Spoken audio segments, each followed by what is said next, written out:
Hey car lovers, the 1960s gave us some of the most iconic cars in history. Sleek, powerful, and memorable machines. But not every car from that era was a hit. Some were downright ugly. Today we're taking a look at the 10 ugliest cars from the 1960s that most people would prefer to forget. These designs may have pushed boundaries, but in the end, they fell flat. Let's dive in. The early Dodge Dart models of the 1960s represent an interesting chapter in the evolution of Dodge's lineup, particularly when viewed in the context of what the Dart would eventually become, a well-regarded muscle car in the later part of the decade. However, the initial designs of the Dodge Dart, introduced in 1960, were anything but the sleek, aggressive cars that would later define the brand's identity in the muscle car era. These early Darts were bulky, boxy, and far more utilitarian than stylish, a far cry from the streamlined aesthetics that were gaining popularity during the decade. When Dodge first introduced the Dart, it was positioned as a full-size car meant to compete with models from Ford and Chevrolet. It wasn't until a few years later that the Dart was downsized into the compact category that would define much of its success. The 1960 Dart's design was typical of many cars from the late 1950s, carrying over the heavy, chrome-laden front ends, boxy proportions, and oversized tail fins that were beginning to look dated as automotive styling trends moved towards sleeker and more aerodynamic designs. The heavy front end, with its broad grille and thick chrome bumper, gave the car a bulky, cumbersome appearance, which was only compounded by the tall and upright stance of the body. The tail fins on the early Dart models were another notable design choice that contributed to the car's awkward appearance.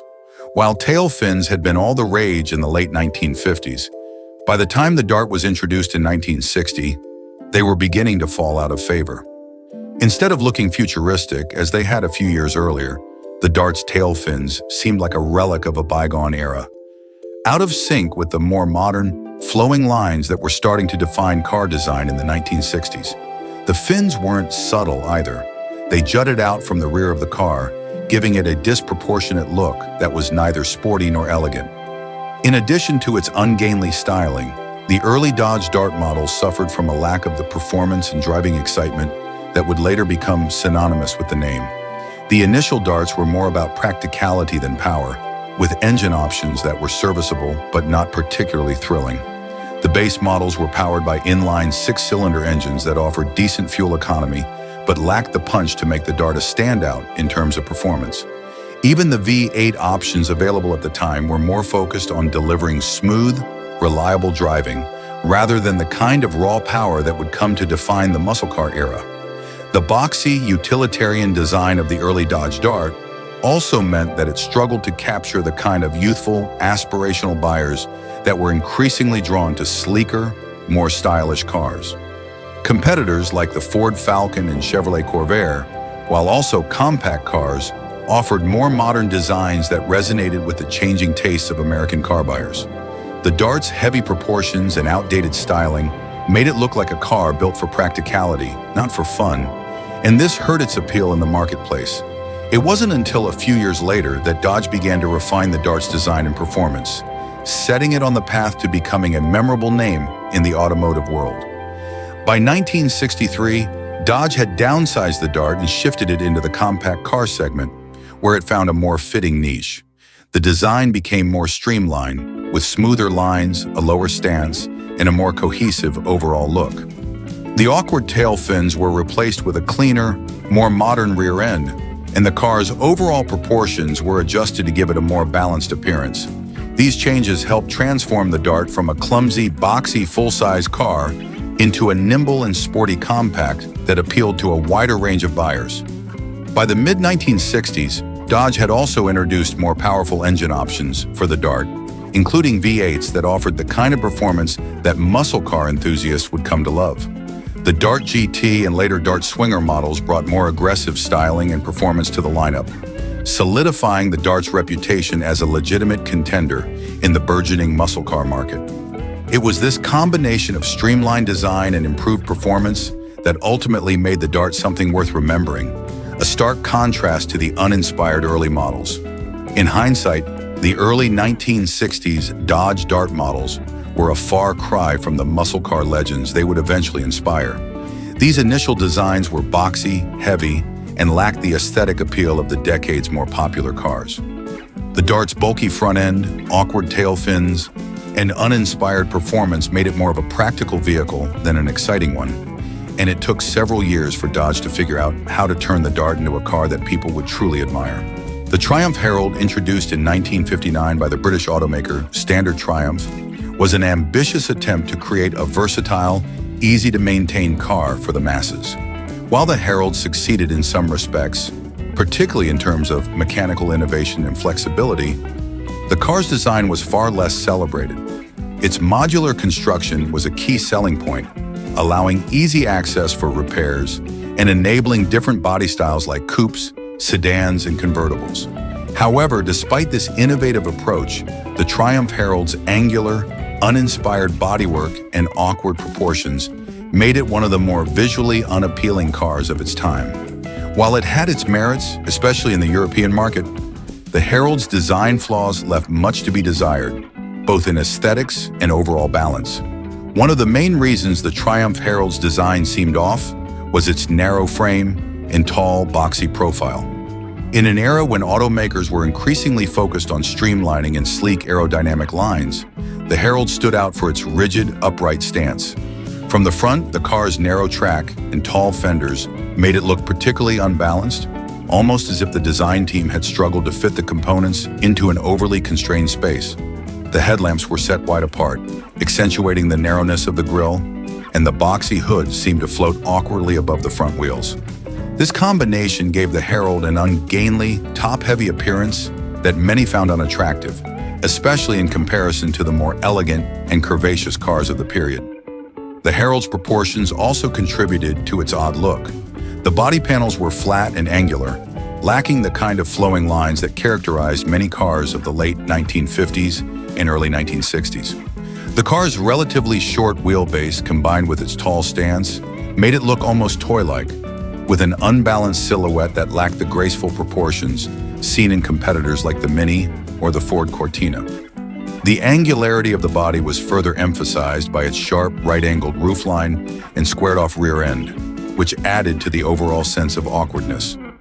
In addition to its odd proportions, the Herald's design lacked the sleekness that was becoming more desirable in the early 1960s. While many cars were adopting more rounded, aerodynamic shapes, the Herald retained a blocky, upright appearance that seemed outdated even when it was first released. This was particularly noticeable in the sedan and coupe versions of the Herald, which looked more utilitarian than stylish. The convertible version, while slightly more appealing, still suffered from the same basic design issues, with an awkward stance that couldn't be masked even by the absence of a roof. Despite these visual shortcomings, the Triumph Herald did have some mechanical advantages that contributed to its relative success in Europe, particularly in the UK. Its modular construction was innovative for the time, allowing easy access to the engine and other mechanical components. The car featured a separate chassis and body, which made it easier to produce in various configurations: sedan, convertible, coupe, estate, and van. This flexibility was a major selling point, as it gave Triumph the ability to market the Herald to different segments of the market without needing to design entirely new models from scratch. This modularity also meant that repairs were simpler and cheaper, a significant benefit for cost-conscious buyers. Mechanically, the Triumph Herald was fairly simple, which added to its appeal as an affordable, easy-to-maintain vehicle. It featured a small inline four-cylinder engine that provided adequate, though unremarkable, performance. The car was praised for its light steering, thanks to a tight turning radius, which made it well-suited for urban driving. The independent front suspension also gave the Herald a smoother ride than many of its competitors, making it relatively comfortable for long-distance driving. However, these mechanical strengths could only do so much to compensate for the car's awkward appearance. The Herald did enjoy a certain level of success in Europe, particularly in the UK, where its affordable price and mechanical simplicity made it a popular choice for families and young drivers. However, outside of its home market, the Herald struggled to make a significant impact, especially in countries like the United States, where more aesthetically pleasing designs and more powerful engines were highly valued. The car's lack of visual appeal, combined with its relatively modest performance, meant that it was overshadowed by more exciting and stylish competitors. The Renault Doofen, introduced in 1956, was initially received with enthusiasm for its compact size, affordability, and promise of efficient urban transportation. As a rear-engine, small family car, the Doofen was designed to appeal to post-war European buyers who needed economical vehicles. For a brief period in the late 1950s, it performed well in both Europe and the United States, offering practicality and a more modern alternative to the aging Renault 4CV. However, by the 1960s, the car's rounded, toy-like appearance and lack of updated features had begun to wear thin. What had once been seen as innovative and affordable now appeared outdated, and by the end of its production run in 1967, the Doofen was regarded as one of the least desirable cars on the market. The Doofen's design, while functional for its time, failed to keep pace with the changing automotive landscape of the 1960s. When it debuted, the car's rounded, almost bulbous body was considered cute and practical, designed with simplicity and economy in mind. Its compact, lightweight frame made it easy to navigate narrow European streets, and its rear-engine layout was novel, drawing comparisons to other successful rear-engine cars like the Volkswagen Beetle. However, as the 1960s progressed and car design began to favor more angular, streamlined aesthetics, the Doofen's soft, rounded curves seemed increasingly outdated. The car's small, toy-like proportions became more of a liability than a selling point, and it struggled to compete visually with more modern, stylish cars. One of the Doofen's key weaknesses was its size. Measuring just over 12 feet in length, the car was undeniably small, even by European standards.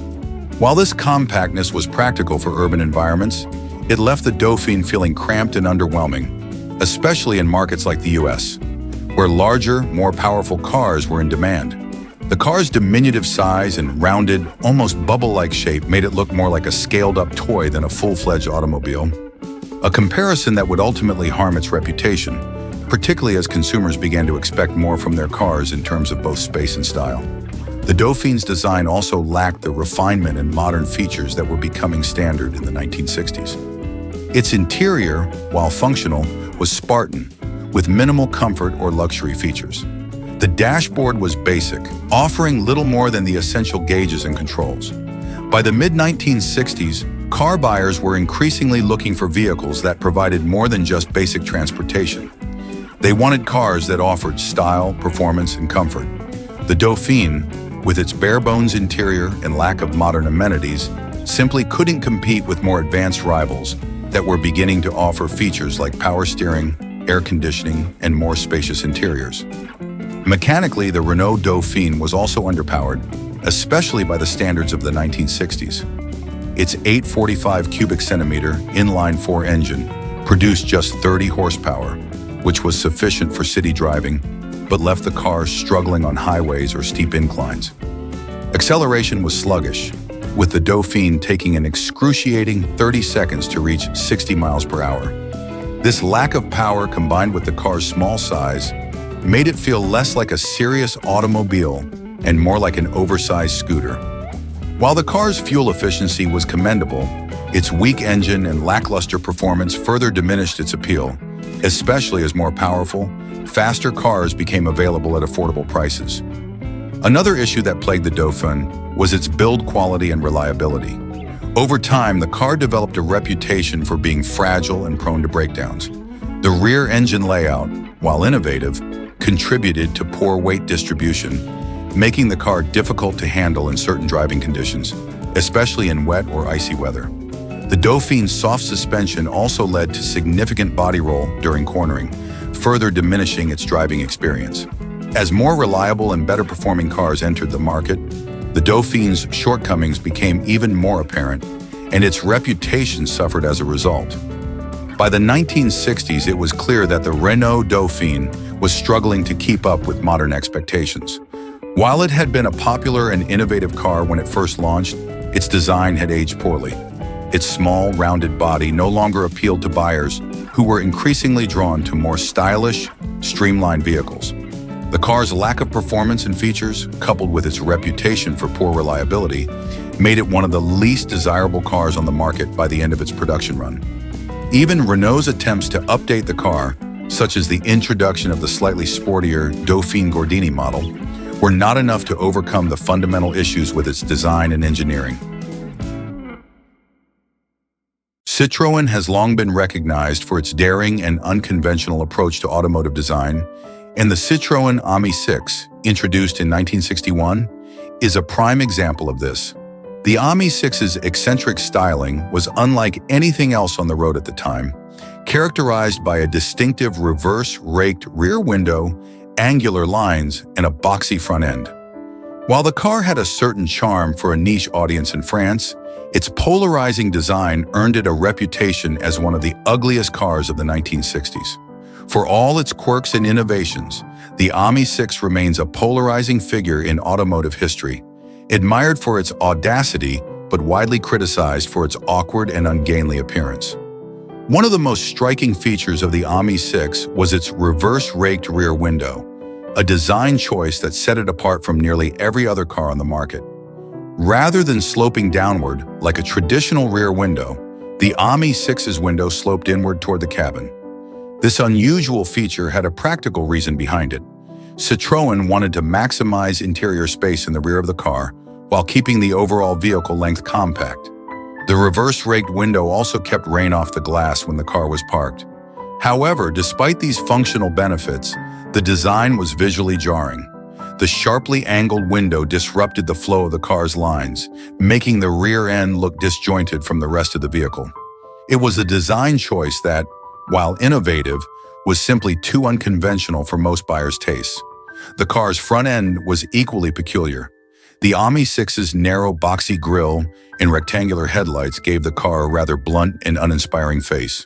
The sharply angled bodywork, combined with the car's tall, upright stance, made the front of the Ami6 look top-heavy and unbalanced. This awkward styling gave the impression that the car had been cobbled together from spare parts, with little attention given to creating a cohesive or aesthetically pleasing design. The narrowness of the car's front wheels, combined with its tall, boxy body, only added to the feeling that the Ami6 was visually out of proportion. The overall shape of the Ami6 was awkward from nearly every angle.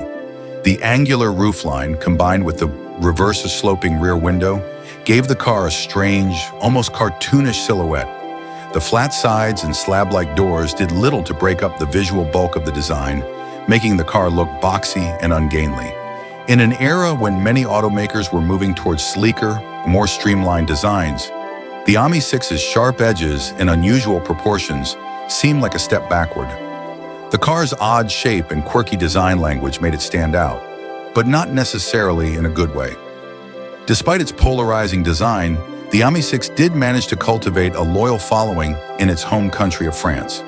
Citroën marketed the car as a practical and affordable family vehicle, positioned between the ultra-basic 2CV and the more luxurious DS. The Ami6's practical advantages, such as its spacious interior and good fuel efficiency, appealed to French buyers who were more concerned with practicality than style. The car's ride comfort, thanks to Citroën's advanced suspension system, was another selling point, particularly for families looking for a comfortable, affordable car for long journeys. However, outside of France, the Ami6 struggled to gain traction as its polarizing design limited its appeal to a broader audience. One of the reasons the Ami6 design was so divisive was that it simply didn't fit with the automotive trends of the time. The 1960s was an era of sleek, aerodynamic car designs, with manufacturers increasingly focusing on smooth lines and modern aesthetics. In contrast, the Ami6 looked angular, awkward, and almost utilitarian in its boxiness. Citroën's willingness to push boundaries and experiment with unusual shapes and forms was commendable. But in the case of the Ami6, it resulted in a car that many found difficult to love. Even within the Citroën lineup, the Ami6 stood out for its unusual design. While Citroën had a history of bold and innovative designs, such as the futuristic DS and the minimalist 2CV, the Ami6 lacked the cohesive beauty of the DS or the charming simplicity of the 2CV. Instead, it occupied a strange middle ground between practical quirky, and simply unattractive. Citroen's boldness in pushing design boundaries didn't always result in success, and the Ami6 is a prime example of how daring can sometimes cross the line into divisive. In the decades since its release, the Ami6 has become something of a cult classic among Citroen enthusiasts. Its quirky design, which was once widely derided, has found a small but passionate fan base that appreciates the car's uniqueness and willingness to defy convention. The reverse-raked rear window in particular has become an iconic feature, symbolizing Citroen's commitment to innovation, even if it wasn't always successful. The Amphicar, introduced in 1961, was an ambitious attempt to create a vehicle that could function both on land and water. While the idea of an amphibious car captivated the imagination of the public, the execution left much to be desired. The Amphicar's boxy, uninspired design gave it the unfortunate appearance of a bathtub on wheels, rather than a sleek, futuristic hybrid. Though it was indeed capable of driving into a lake and transforming into a boat, this dual-purpose functionality was more of a gimmick than a practical feature. Its ungainly shape and underwhelming performance, both on land and water, made the Amphicar a vehicle that, despite its novelty, was more of a curiosity than a true success. Visually, the Amphicar was far from attractive. Its squared-off body, flat sides, and blunt front end made it look awkward and outdated, even by early 1960s standards. At a time when car design was evolving towards more aerodynamic, streamlined shapes, the Amphicar's blocky silhouette felt like a throwback to an earlier, less refined era. The car's high, bathtub-like sides were necessary to make it watertight for its aquatic ventures. But these same proportions made the vehicle look ungainly and awkward when on the road. The flat nose and round headlights only added to the impression that the Amphicar had been designed more for functionality than for aesthetics, making it look like a utility vehicle rather than something anyone would aspire to drive. The Amphicar's amphibious nature, while intriguing, didn't compensate for its design shortcomings. It could indeed switch between driving on land and floating on water, but it didn't excel in either environment. On the road, the Amphicar's 1.2-liter, four-cylinder engine produced a modest 43 horsepower, making it slow and underpowered. With a top speed of around 70 miles per hour, it lagged behind most other cars of its era. The driving experience was further hampered by its poor handling and sluggish acceleration, making it feel more like a novelty vehicle than a serious mode of transportation. The boxy design and high center of gravity also contributed to poor stability, making the Amphicar difficult to drive at higher speeds. When it came to water performance, the Amphicar wasn't much better. Although it could float and was equipped with twin propellers, it was far from an efficient or practical boat. Its top speed on water was a mere 7 knots, about 8 miles per hour, which made it slow even by boat standards. The car's buoyancy was effective, but its flat, ungainly shape made it look more like a floating tub than a sleek vessel. The transition from land to water, while novel, wasn't particularly smooth, and the vehicle's aquatic capabilities were largely limited to calm, shallow waters. In rougher conditions, the Amphicar struggled to stay stable, and its lack of power made it ill-suited for any serious boating. The car's dual-purpose functionality, while fun in concept, was not executed in a way that made it practical or desirable in either setting. The Amphicar's design also compromised its interior space and comfort. In order to remain buoyant and waterproof, the car had to be relatively lightweight and compact, which resulted in a cramped interior. The small cabin could seat 4 passengers, but space was tight, and the seats were basic, offering little in the way of comfort or support. The interior materials were designed to be water-resistant, which meant they were utilitarian at best, lacking the plush, refined feel of other cars from the same period. The dashboard was simple, with basic controls that served the dual functions of both car and boat, but the overall ambience inside the vehicle felt more like that of a military jeep than a consumer car. The practicality of the car's amphibious nature simply didn't outweigh the comfort sacrifices. Despite its flaws, the Amphicar did have a small but enthusiastic fan base. The novelty of driving straight into a lake and then cruising on water was undeniably fun, and the car's quirky nature appealed to a certain type of buyer who was more interested in the uniqueness of the vehicle than in its performance or looks. For these enthusiasts, the Amphicar represented the ultimate expression of adventurous, carefree driving, a symbol of freedom that could traverse both land and sea. However, this appeal was limited, and most car buyers were put off by the Amphicar's high price, awkward design, and underwhelming performance. Ultimately, the Amphicar failed to make a lasting impact in either the automotive or boating world.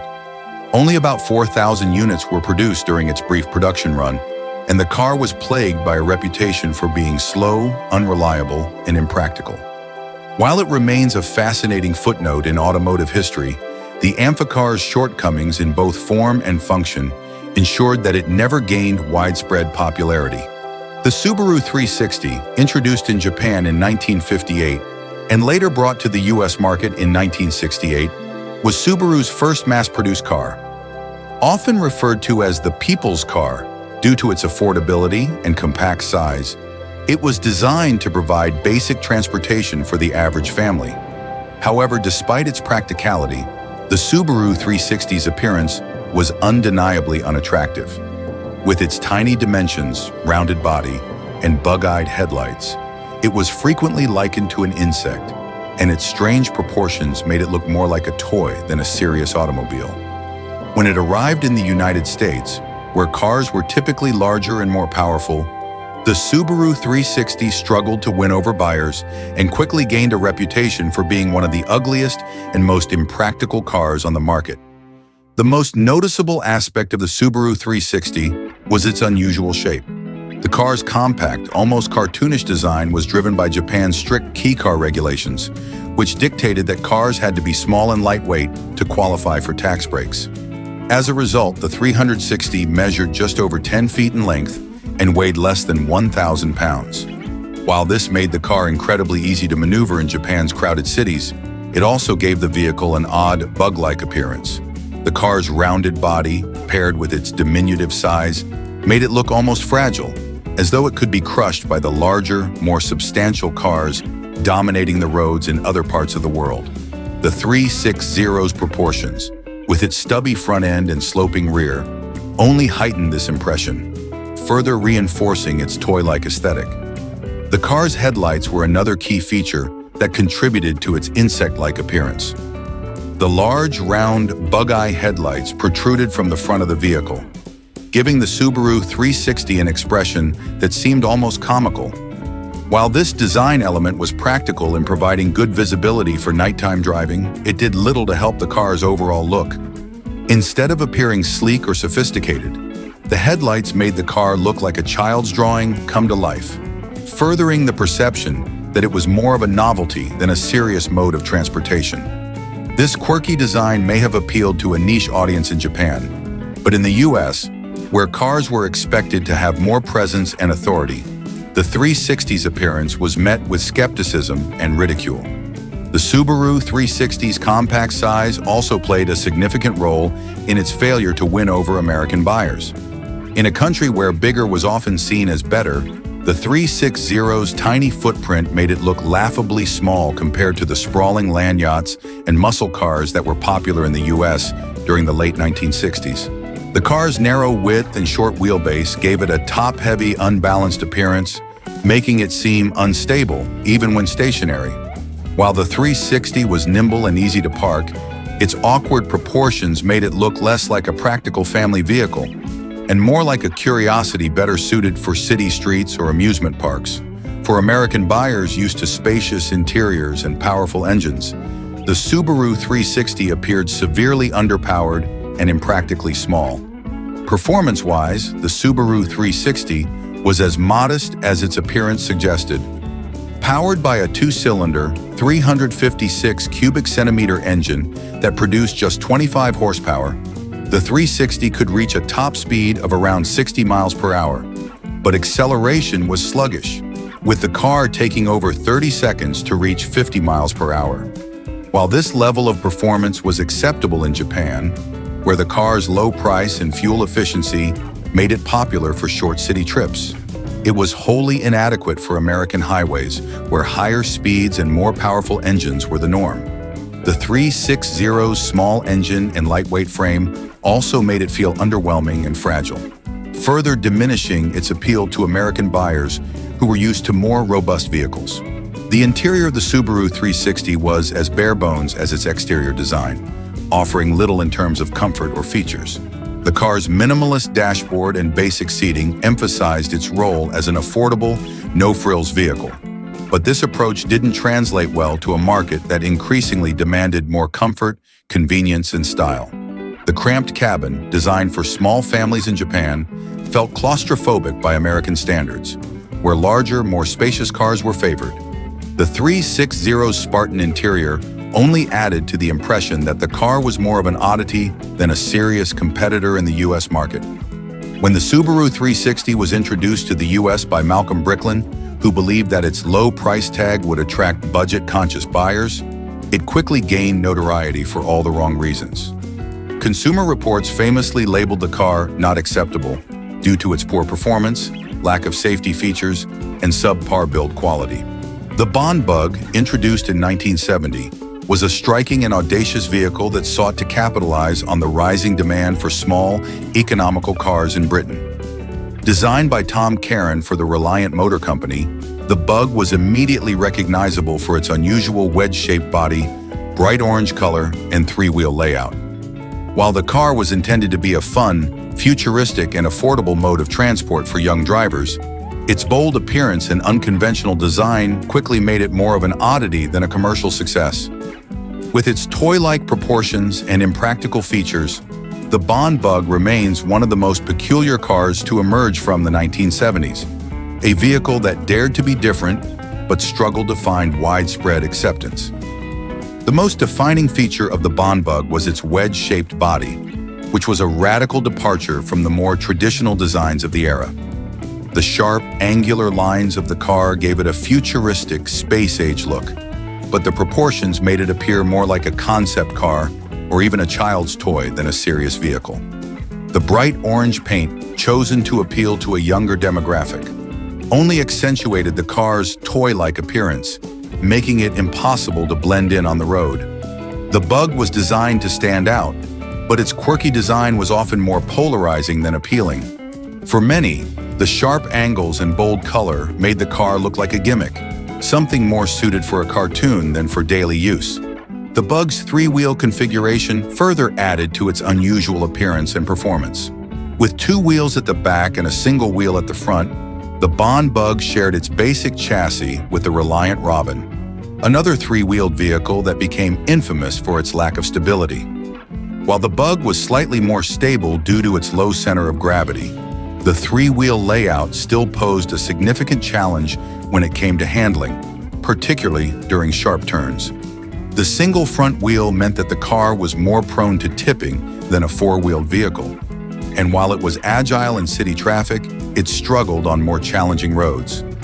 The unusual layout was a compromise made to keep the vehicle lightweight and economical, but it also made the Bug feel precarious and less safe than its four-wheeled competitors. Inside, the Bond Bug's cramped interior continued the theme of quirky impracticality. Designed as a two-seater, the Bug was incredibly compact, with limited space for both the driver and passenger. The car's low roofline made entry and exit difficult, particularly for taller individuals, and once inside, the seating was tight and offered minimal comfort. The minimalist dashboard and Spartan interior reflected the car's budget-oriented design, with few amenities or conveniences. One of the Bug's most distinctive features was its canopy-style door, which opened by lifting the entire roof and windscreen forward. An undeniably cool feature, but one that added to the toy-like feel of the car. While this canopy provided easy access to the small cabin, it also emphasized the Bug's unconventional nature, making it feel more like a novelty vehicle than a practical daily driver. Performance-wise, the Bond Bug was modest, to say the least. Powered by a 700cc four-cylinder engine, the car produced around 29 horsepower, which was enough to propel its lightweight frame to a top speed of about 76 miles per hour. While this performance was acceptable for city driving, the Bug struggled at higher speeds, and its lack of power made it feel underwhelming on open roads. The three-wheel layout, combined with the car's short wheelbase, meant that it didn't handle particularly well, especially when cornering at speed. The Bond Bug was built for fun, not for high performance. And while it was certainly capable of zipping around town, it lacked the power and stability needed for more demanding driving conditions. Despite its quirks, the Bond Bug did manage to attract a small but dedicated following. Its unique design, affordable price, and playful character appealed to a niche market of young drivers who were looking for something different. The car's futuristic look and bright orange color made it a symbol of 1970s pop culture, and its appearance in various media helped solidify its status as a cult icon. For some, the Bond Bug represented a sense of freedom and individuality, a fun and affordable way to make a statement on the road. However, this appeal was limited, and most drivers were put off by the car's impracticality, lack of power, and unconventional looks. The Bond Bug's production run was relatively short, lasting from 1970 to 1974, with only around 2,270 units produced. While the car's unique design and fun character earned it a place in automotive history, its commercial success was limited. The Fiat 850, introduced in the 1960s, became a popular and practical car across Europe, known for its compact size, affordability, and reliable performance. However, its hydro-convert variant, released in the 1970s, was far less successful. The Fiat 850 hydro-convert was an automatic version of the 850 aimed at convenience, but in terms of aesthetics, it was a visual letdown. The car's small engine and underwhelming design did little to impress buyers, especially when compared to the more elegant and stylish Italian cars of the era. Where Italian design was usually celebrated for its beauty and flair, the hydro-convert was a rare exception. Its awkward and utilitarian appearance made it feel like a budget option that few drivers would want to be seen in. One of the most noticeable issues with the Fiat 850 hydro-convert was its awkward front grille, which gave the car a strangely disproportionate look. Instead of adopting the sleek, streamlined features that defined many Italian cars at the time, the hydro-convert opted for a simple, rectangular grille that lacked personality or finesse. This design choice made the front of the car appear flat and uninspired, doing little to contribute to the overall visual appeal. The grille felt more like a utilitarian afterthought than a central design feature, and it clashed with the car's otherwise rounded body. Combined with the car's small size, the grille gave the impression that the hydro-convert was more functional than stylish, a car built for utility rather than for any visual appeal. The boxy lines of the Fiat 850 hydro-convert further contributed to its uninspired design. While the standard Fiat 850 models had a certain charm with their compact proportions and curved features, the hydro-convert felt clumsier in comparison.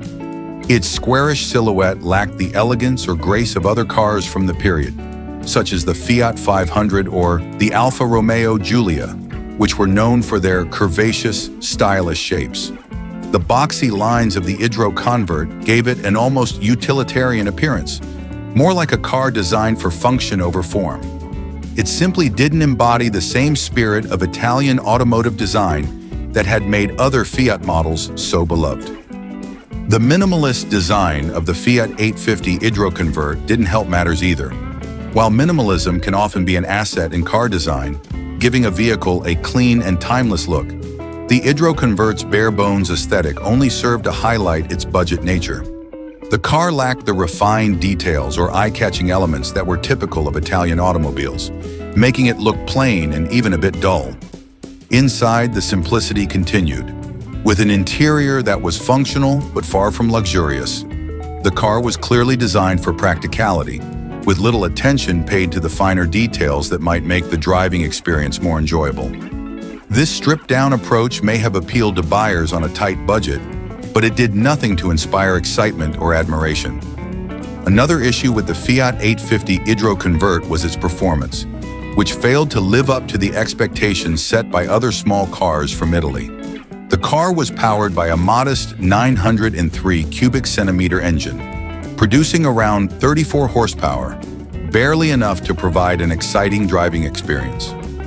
While the engine was adequate for city driving, it struggled on highways, and the car's automatic transmission, which was intended to make driving easier, felt sluggish and underpowered. The lack of power only added to the impression that the Idro Convert was a budget car designed more for basic transportation than for any sense of style or performance. It simply couldn't compete with the zippy, more engaging driving experience offered by other Italian cars of the era. The Fiat 850 Idro Convert's awkward proportions also played a role in its lack of visual appeal. The car's tall stance, combined with its narrow width, gave it an unbalanced look, almost as if the car was top-heavy. This made the Idro Convert look less grounded and stable than it actually was, and its small wheels only emphasized the awkward proportions. While the standard Fiat 850 managed to look cute and compact, the Idro Convert felt less cohesive in its design. The car seemed to lack the harmony and balance that was typical of Italian cars, which often blended form and function seamlessly. In an era where Italian car makers were known for producing vehicles that were both beautiful and fun to drive, the Fiat 850 Idro Convert was an unfortunate departure from that tradition.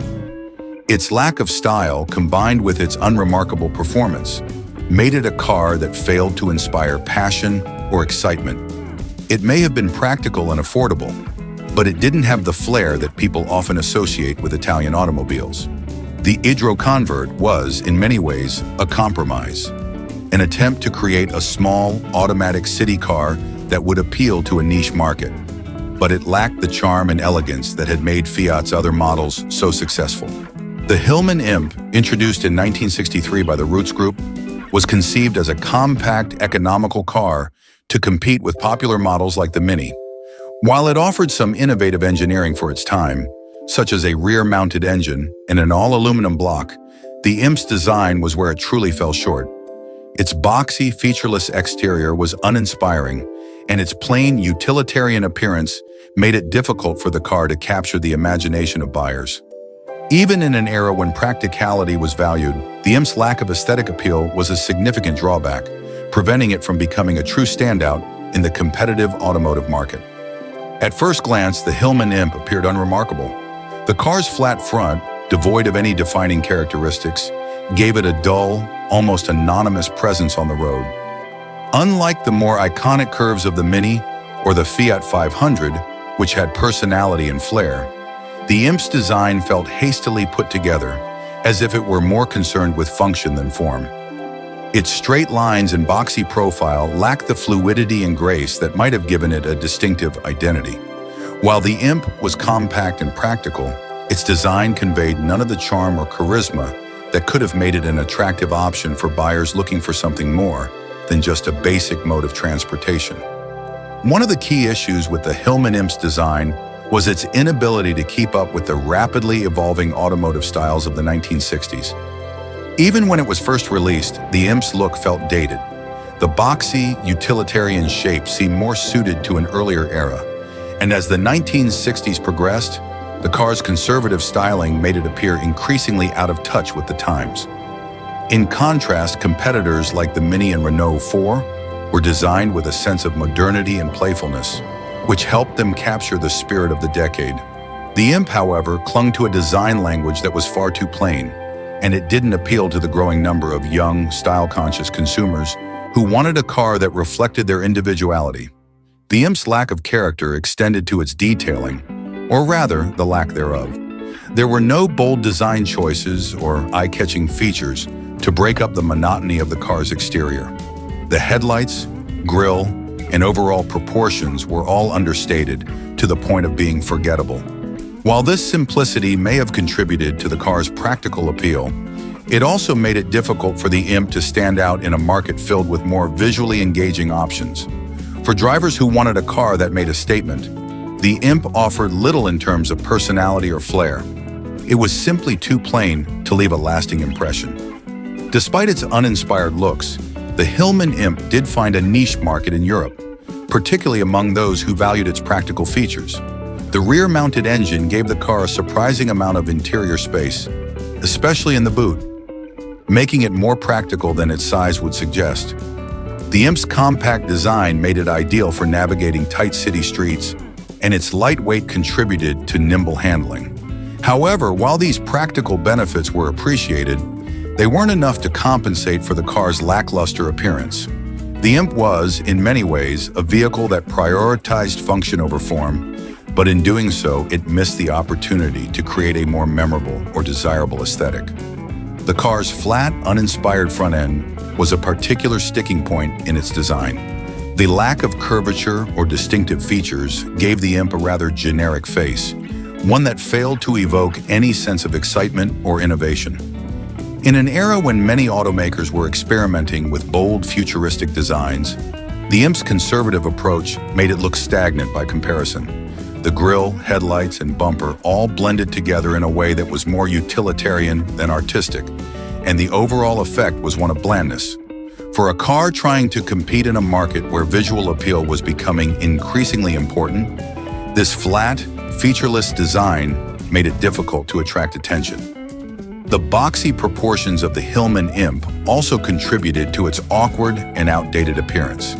The car's upright stance, straight edges, and lack of curves made it look more like a scaled-down sedan than a compact car with character. While this boxy design may have contributed to its practicality, particularly in terms of interior space, it also made the car look clunky and unrefined. In comparison to the sleek, modern lines of other small cars of the era, the Imp's blocky silhouette felt utilitarian and out of place. Its design simply didn't reflect the youthful energy and optimism that many other cars of the 1960s embraced. The AMC Pacer, which first rolled off the assembly line in 1975, is often remembered as a quintessential example of 1970s automotive design. However, its conceptual origins can be traced back to the mid-1960s, a period when the car was envisioned as a revolutionary leap in vehicle design. The intention behind the Pacer was to create a compact, futuristic car that would set new standards for aesthetics and functionality. Yet, despite its ambitious goals, the Pacer ended up as one of the most peculiar and visually contentious cars of its era, with its design leading many to regard it as one of the ugliest vehicles ever produced. The most distinctive feature of the AMC Pacer was its bubble-like, rounded body, which was intended to provide a spacious interior and a panoramic view. This unique design was a departure from the more angular and boxy shapes prevalent in the automotive market at the time. While the large wraparound windows were meant to offer a sense of openness and modernity, they also contributed to the car's fish tank-like appearance. The windows were not just large, but disproportionately so, making the car's body seem top-heavy and awkward. The extensive glazing, combined with the car's wide stance and bulbous shape, created a visual imbalance that many found unappealing. The Pacer's proportions were another key issue. Its width was notable, but the car's height and overall shape gave it a somewhat clumsy look. The wide stance was intended to enhance stability and interior space, but it also made the car look squat and heavy. The rounded contours, while innovative, did not translate into a sleek or aerodynamic profile. Instead, the Pacer appeared more like a rolling aquarium or a cartoonish vehicle from a futuristic movie, rather than a serious contender in the automotive market. Despite its bold design, the Pacer was not particularly well received for its aesthetics. Critics and car enthusiasts alike were quick to point out the vehicle's odd visual qualities. The car's large curved windows and its bubble-like form were often described as being overly whimsical and impractical. The Pacer's styling, which was meant to be revolutionary, instead made it a frequent target of jokes and criticism. Its distinctive appearance did little to endear it to the public, and it quickly earned a reputation as one of the more unattractive cars of its time. Performance-wise, the Pacer was somewhat underwhelming. The car was powered by a range of small engines, including a 3.8-liter six-cylinder and a 5.0-liter V8, but its performance did not particularly stand out. The Pacer's handling was criticized for being less nimble than one might expect given its size, and its fuel economy was not as impressive as its design might have suggested. The car's unique shape, while intended to maximize interior space, did not translate into superior driving dynamics or performance. The interior of the AMC Pacer was more successful in terms of innovation. The design aimed to make the cabin feel spacious and open, and the wide windows did contribute to a bright, airy feel inside.